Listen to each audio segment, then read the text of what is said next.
got it locked on Roadium Radio.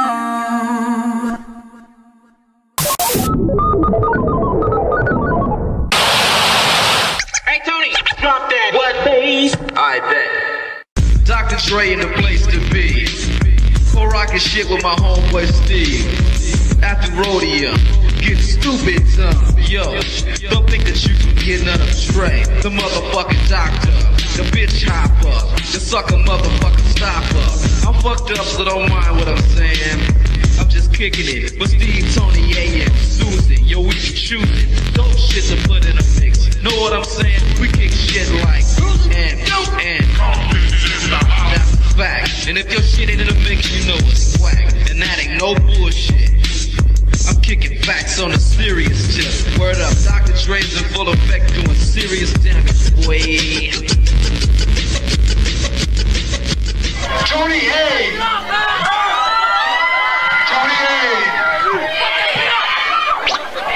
When you're ready, go.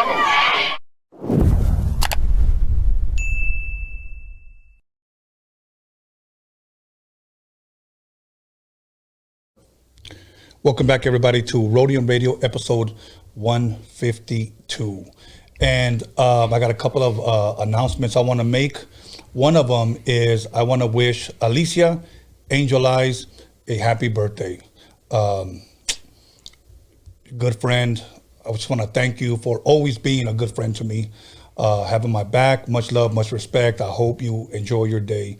You're truly a blessing. So, Alicia Angel Eyes, happy birthday. And tomorrow, we have a special guest here. We're going to do a Roadium Radio Thursday night special at 6 o'clock. Not our regular 7 o'clock, but at 6 o'clock. So you guys will be able to get another episode in before Sunday. Because my guest that's coming in will be here only till Sunday. We have Sunday booked already. So I got to make way for this guy. And most of you guys are probably going to be surprised on who it is. And this guy's a great speaker. This guy is dope on the mic, and you guys will definitely enjoy it. Other than that, let me go ahead and I have another announcement as far as Freaky Tales. We'll be back on Friday with my guest Pablito. So we got that, and Roadium Radio is now on TikTok. So if you guys want to follow us on TikTok, go for it. I thought I would be on Pornhub first before TikTok, but I'm on TikTok. So follow us there. We're going to be putting content that I won't be putting on my Facebook or that I won't be putting on my Instagram. I'm more active on Instagram than I am on my Facebook, but TikTok's going to get exclusive little freestyles, shout outs, drops, whatever. So with that being said, let me go ahead and introduce my very special guest of the night, Infinite TGM. What's going on, bro?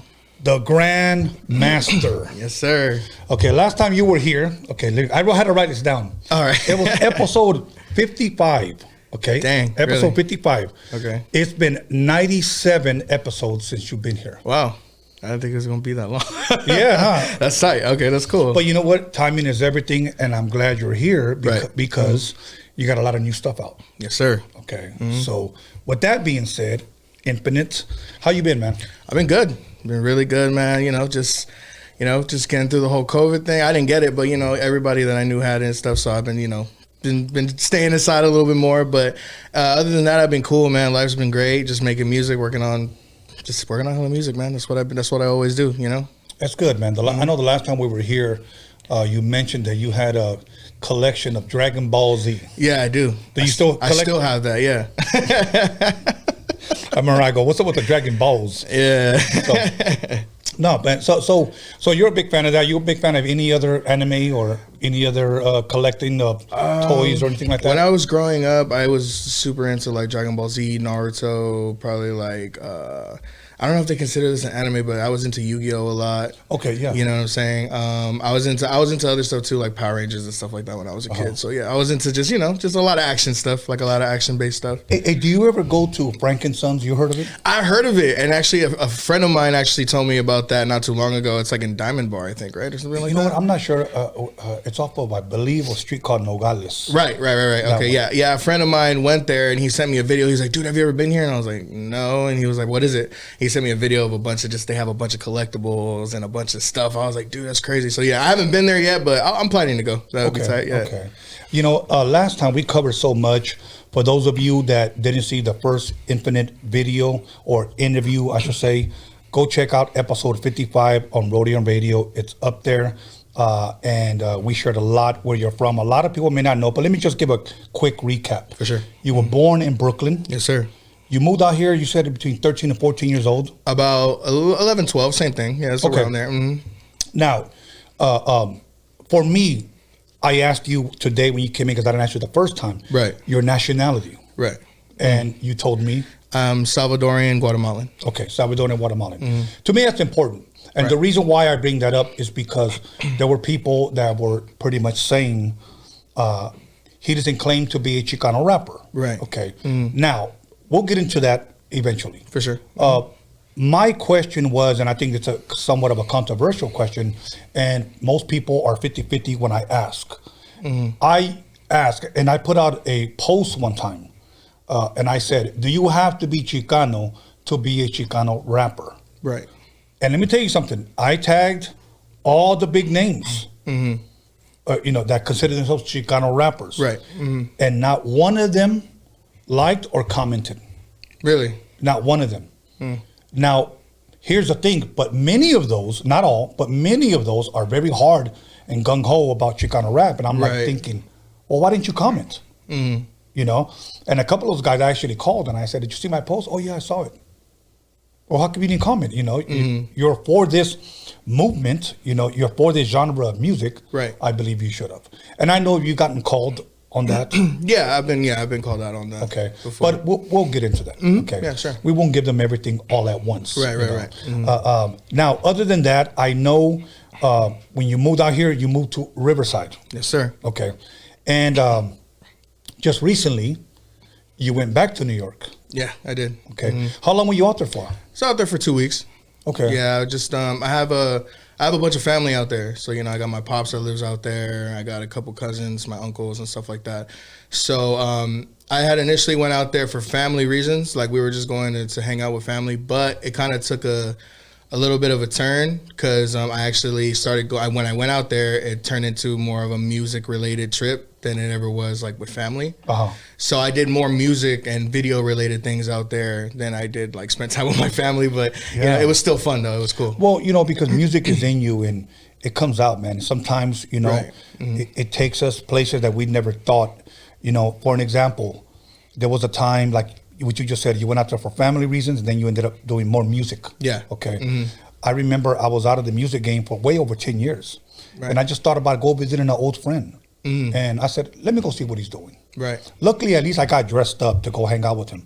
As soon as I got there, DJ Quick was there. Oh, okay. And I was like, whoa. He was walking out and I was walking in. He goes, what are you doing here? And he hands me his instant replay machine.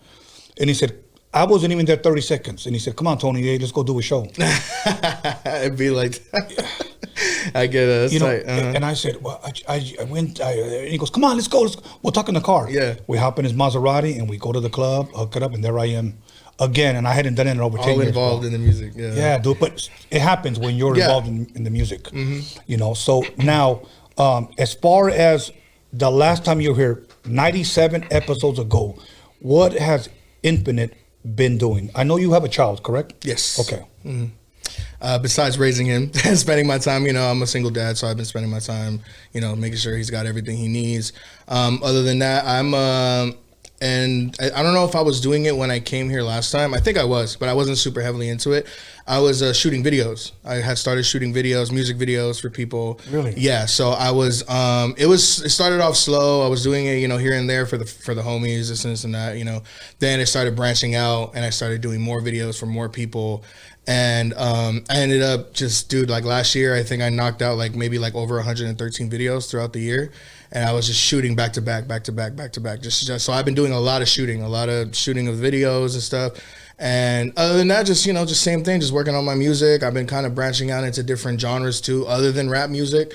Cause, you know, I love rap, and rap is always going to be my number one thing that I do. But like, I've always wanted to like take my music in a different direction once I felt like I was ready to do, to take that step. So since then, I've been putting out my rap stuff, this and that, and then I'll put out little rap videos on Instagram and stuff like that too. And then on top of that, just try to experiment, do different stuff, do new things, try not to be so in the box with what I'm doing, with as far as my music and content as well, like videos. I've shot a lot of music videos for myself. I put out a ton of music videos last year, ton of like EPs, albums, singles, stuff like that. So I've just been working, man. That's all it is. Just been really working hard. Now let me ask you this: what was it that has inspired you or motivated you to start filming? Was it just? Well, it was more because honestly, I always wanted to do it. I was super afraid to do it because I was like, man, like it's a new thing. You know what I mean? Like it's something that takes time to learn, and I'm a bit of an impatient person. I'm just like, man, I don't want to learn this whole thing, but. It got to the point, I think myself as an artist, where I said, dude, I have to start learning how to do something for myself, like, for them as far as the videos. Cause it's hard out here when you're trying to, like if you're an artist, you pay for studio time, you pay for this, you pay for that. So I told myself, you know what, let me try to teach myself how to shoot these videos, have somebody hold the camera for me and learn how to edit, learn how to do the whole shebang, the whole thing. Right. And I said, I'm going to just do this for myself. So I have a friend of mine who's been my closest friend for 15 years. He started shooting around the same time I did. So me and him kind of just learned together, and we were just like picking up little things as we go, shooting here, shooting there, shooting our each other's videos because he's an artist as well. So I would shoot videos for him, he would shoot videos for me, I would edit it, he would edit it. So the thing that got me into it most was just wanting to do it for myself, wanting to be able to learn for me to so that way I don't have to worry about it as much, what I mean? As far as like the visual sense and stuff. Visuals are very, very important if you're an artist. Right. Very, very important. I know an artist that doesn't really have music out, but he just has videos that he did with his phone, and that's how he got pretty popular. Yeah. I feel like the visual aspect in the industry is very important because people like to see who they're listening to. People like to put a face to what they're listening to, and it just brings it makes it come to life. No matter what, like even if you're just shooting it off your iPhone and stuff like that, like whatever you do, like visually, people remember that sticks more in their head than like just listening to a song. You know what I'm saying? I feel, but I think it's very important. I think so that's why I was like, what, I'm gonna just pick this up. I'm gonna run with this, see how it goes, and where it takes me. And it's been pretty good. It's been pretty well. I say like I have a pretty solid business as far as the video stuff. I have like clients that come to me whenever they need a video. I shoot videos for them, and we put them out. I edit them, give it back to them, all that. Yeah, so it's good. It's been good. What do you use, if you don't mind me asking, to edit your videos? I use Adobe Premiere. Okay. Yeah. Mm-hmm. Have you ever tried doing editing on Final Cut? I have. I just don't. For some reason, I find Adobe a lot easier for me. It's just something. Yeah, I feel like I like. Final Cut's a good program. I just find Adobe just to be a lot simpler for me to edit videos and stuff like that. I know when it comes to like effects and things, but it's fun. I've tried it. I've tried doing Final Cut, but I like Adobe Premiere better. Okay. Yeah, because you know what? I just recently got installed Final Cut. Okay. And believe it or not, I just haven't made time to start doing it because I want to edit my own shit. Right. Because when I did the Roadium Mixtape DOCUMIXERY, what happened was I sat down with my boy and we literally took a whole year, bro, to edit the shit.